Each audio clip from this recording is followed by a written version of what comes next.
A friend of mine, my own house on my own, by myself. Let's do group study. Great idea! But where will we study together? I want to study on my own. I can't study in a group. I will also study in my own house. My parents will not allow me to go anywhere. My parents will allow me to go to Kirti's house. She is a close friend of mine. You can study with Kirti then. I will also study by myself. In the dialogues, Lakshita, Anila, Ishita and Vani have used phrases like a friend of mine, on my own house, and by myself. Here are examples of sentences using these phrases.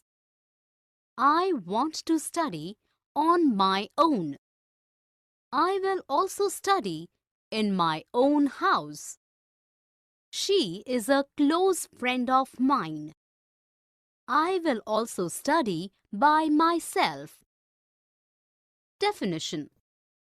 We say a friend of mine, yours, his, hers, ours, theirs.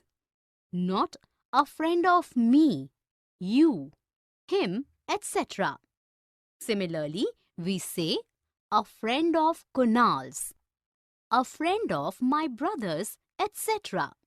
We use my, your, his, her, its, our, their before own. My own, your own means something that is only mine, yours, without any kind of sharing or borrowing. We can also use own to say that you do something yourself instead of somebody else doing it for you.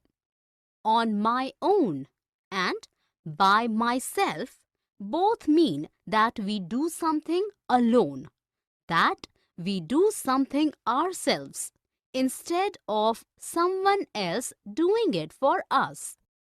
Let us look at a few sentences. A friend of his is going to the market. I will complete the project on my own. I prefer to spend some time by myself. She threw a party in her own house.